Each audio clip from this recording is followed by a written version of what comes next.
할렐루야. 10월 27일 오늘도 하나님의 말씀 앞에 날마다 서는 귀하고 복된 삶이 되시기를 바랍니다. 이 사람이 누구와 함께하느냐, 어떤 사람들이 이 사람과 함께 거하느냐를 보면 그 무리의 그분의 성향을 알 수 있습니다. 그래서 누구와 함께하느냐는 참 중요합니다. 예수님이 누구와 함께하는가, 이건 너무나 중요한 일입니다. 왜 그러냐면 예수님이 어떠한 일을 하실 건가를 보여주는 모습이기 때문입니다. 누가복음 5장입니다. 누가복음 5장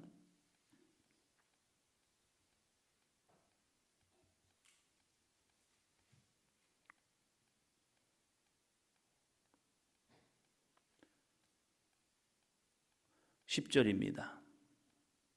세베대의 아들로서 시몬의 동업자인 야고보와 요한도 놀랐음이라. 예수께서 시몬에게 이르시되 무서워하지 말라. 이제 후로는 내가 사람을 취하리라 하시니. 아멘. 베드로를 부르시는 사건입니다. 베드로. 그 당시에 어쩌면 흔한, 어쩌면 천한, 어쩌면 힘든 일을 하는 베드로. 이 베드로를 부르시는 사건을, 제자들을 부르시는 사건 속에 처음으로 이야기합니다. 예수님을 따르는 사람이 베드로가 처음이었을까?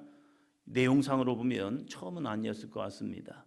예수님이 그 전에도 많은 기적과 능력을 행하셨기 때문에 그 모습을 보면서 그 예수님을 따르는, 때로는 멀찌감치 아니면 가까이에서 예수님을 따르는 사람들이 있었을 겁니다. 그런데 예수님께서 베드로에게 찾아가셨고 그를 부르시는 겁니다. 기적과 능력을 보여주는 겁니다. 그때의 베드로의 반응은 무엇입니까? 8절입니다. 시몬 베드로가 이를 보고 예수의 무릎 아래에 엎드려 이르되 주여 나를 떠나소서 나는 죄인으로소이다 하니. 예수님이 그를 부르시는 사건, 예수님이 그와 함께하는 사건, 이 사건 속에서 이 베드로는 자기를 안 거예요.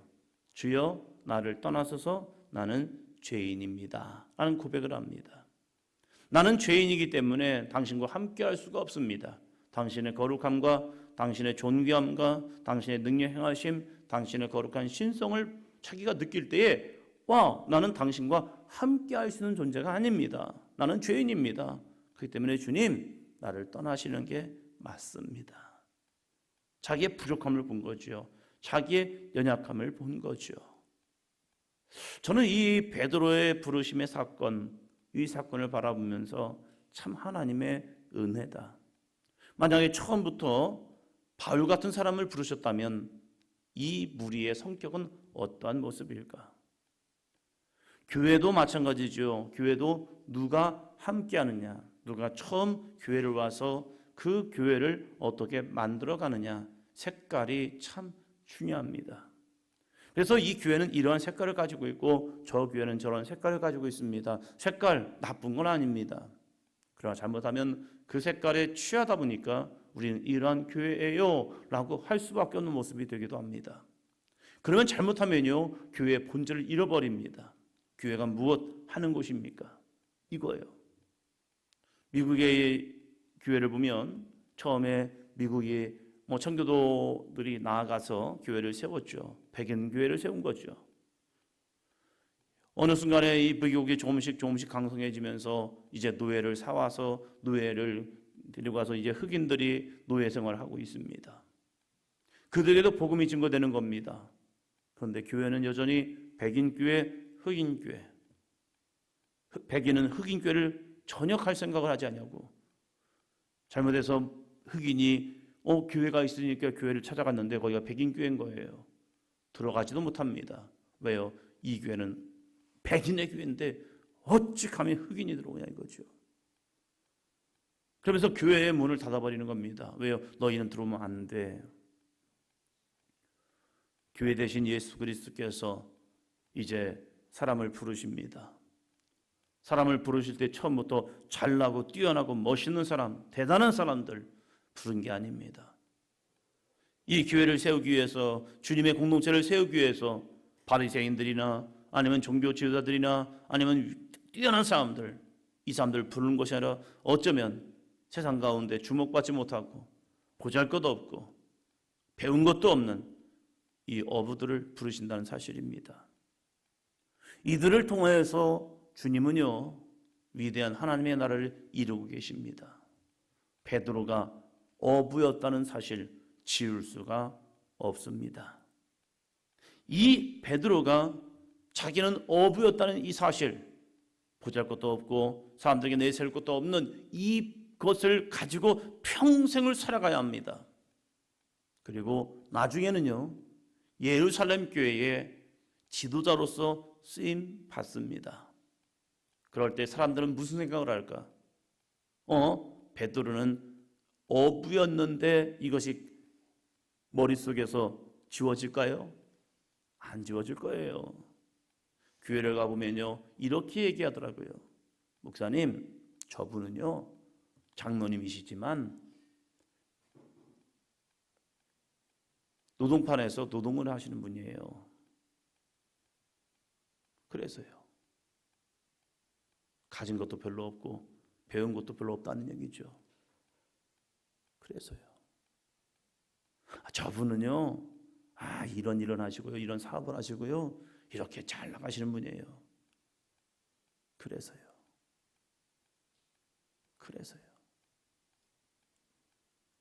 교회는 내가 무언가를 가졌고 힘이 있기 때문에 하는 것이 아니라 주님이 쓰시면 쓰임 받는 거예요. 어떤 분은 그래요. 교회가 돈이 있어야 신앙생활하고 돈이 있어야 뭐 장로도 시키고 그러더라. 자기가 돈이 없어서 그런가 봐요. 교회는 그게 아니라 믿음대로 쓰임 받더라고요. 때로는 시장에서 장사를 하면서 살아가지만 그분의 믿음이 되면요, 하나님은 그를 쓰셔요. 그런데 자기의 컴플렉스가 있는 거죠. 그래서 뭐 하기 때문에 그런다고 막 이런저런 말을 해요. 아니에요. 믿음 때문에 쓰는 거예요. 그런데 교회에서 어떤 분들은 그 얘기를 하는 거예요. 저분이 옛날에는요, 이런 일을 하셨었어요. 그래서요. 예수님이 제자들을 부르시는 사건을 보면요, 베드로, 야고보, 요한, 안드레, 이들을 부르시는데 이들은 어부였다는 사실이에요.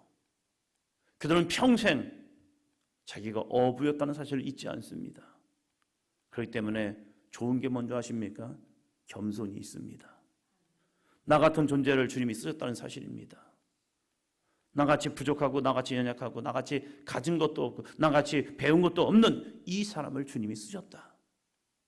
그래서 그를 통하여 많은 기적과 능력과 역사가 나타남에도 불구하고 이건 내 능력이 아닌 거예요. 이건 내 힘이 아닌 거예요.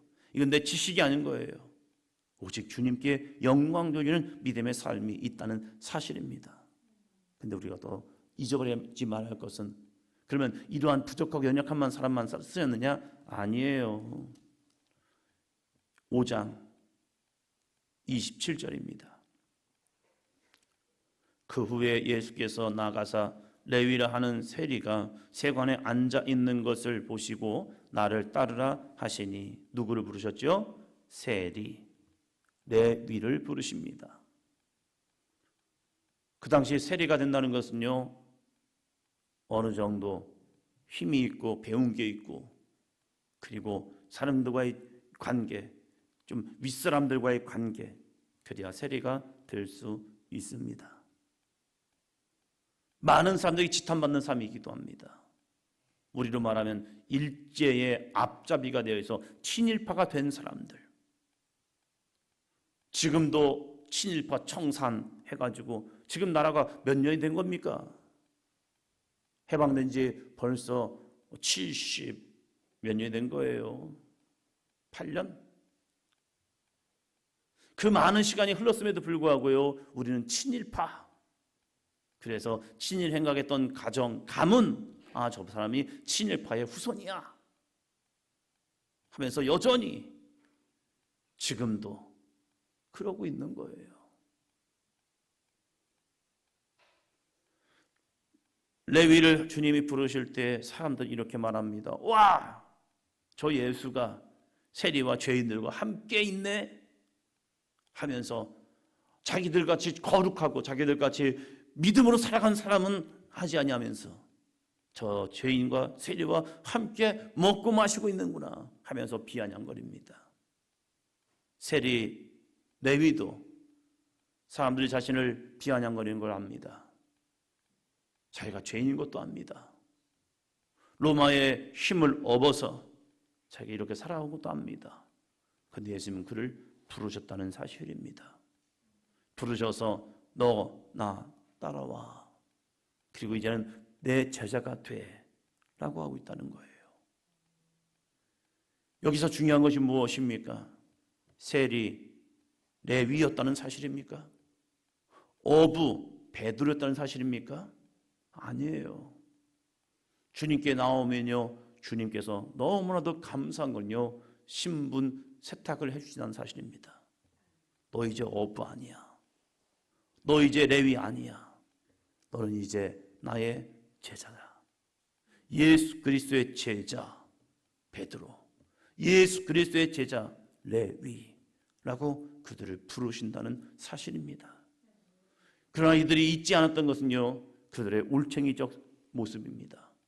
레위, 그는 내가 세리였다는 사실을 잊지 않았습니다. 베드로, 그는 자신이 어부였다는 사실을 잊지 않았습니다.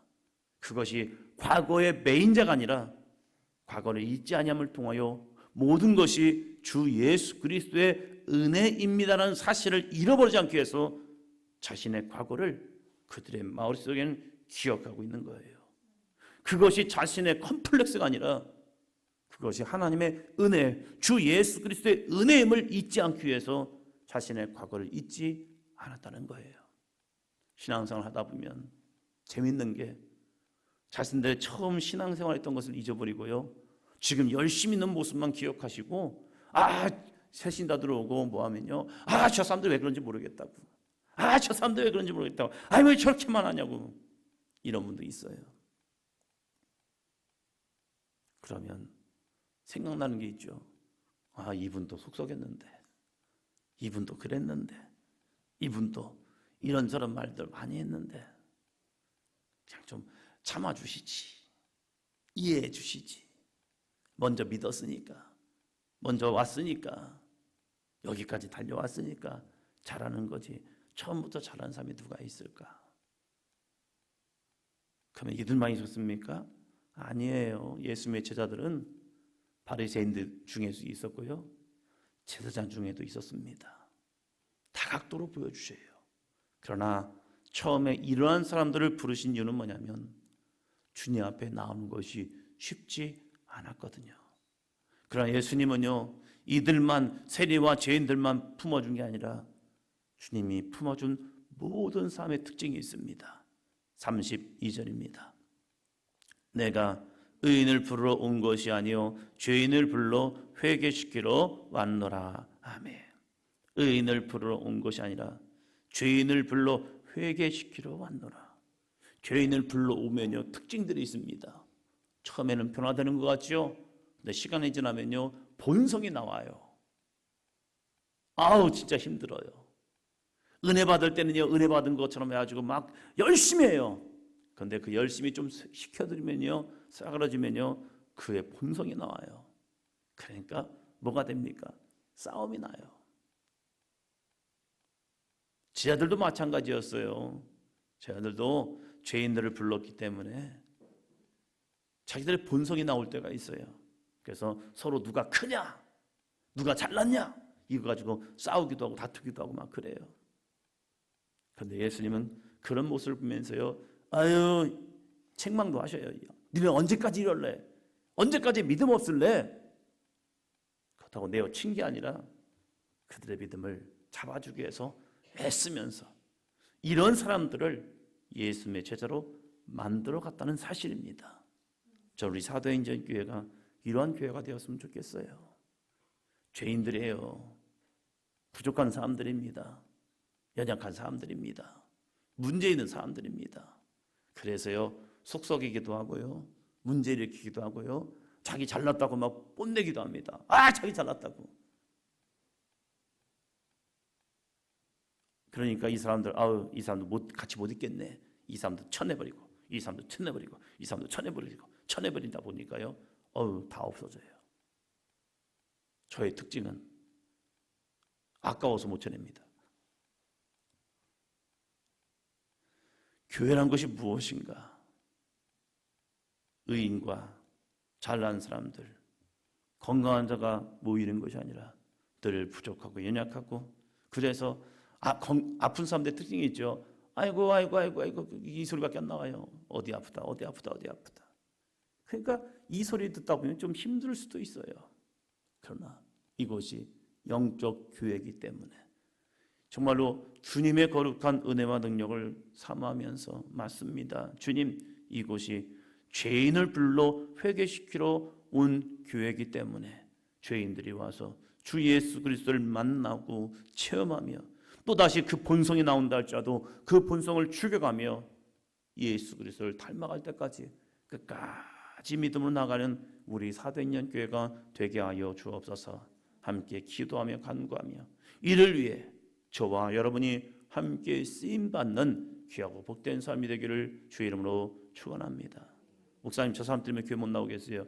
이게 아니라 주여, 내가 저 사람의 저런 모습이 보이니 내가 그를 도와주라고 보이나 봅니다. 저의 연약함을, 저의 부족함을, 저의 저 교만을 주여 내가 좀 꺾어주라고 있나 봅니다. 그래서 함께 기도하며 믿음으로 나아가길 원합니다. 교회 완벽한 사람이 오는 거 아닙니다. 저도 많이 부족하지요. 그러나 여러분이 저를 품어주잖아요. 저도 여러분의 부족함을 하면서 왜 그래요? 라고 하는 것이 아니라 그 부족함을 주 예수 그리스도를 닮아갈 때까지 함께 보듬어주고 함께 품어주며, 여러분도 성도님들의 부족함과 연약함을 바라보면서 그 부족함을 함께 인정하는 것이 아니라 그 부족함을 채워주고 세워주고 온전한 모습으로 자라날 수 있도록 함께 손을 맞잡고 가는 우리 사도행전 교회가 되기를 주님의 이름으로 축원합니다. 기도합니다.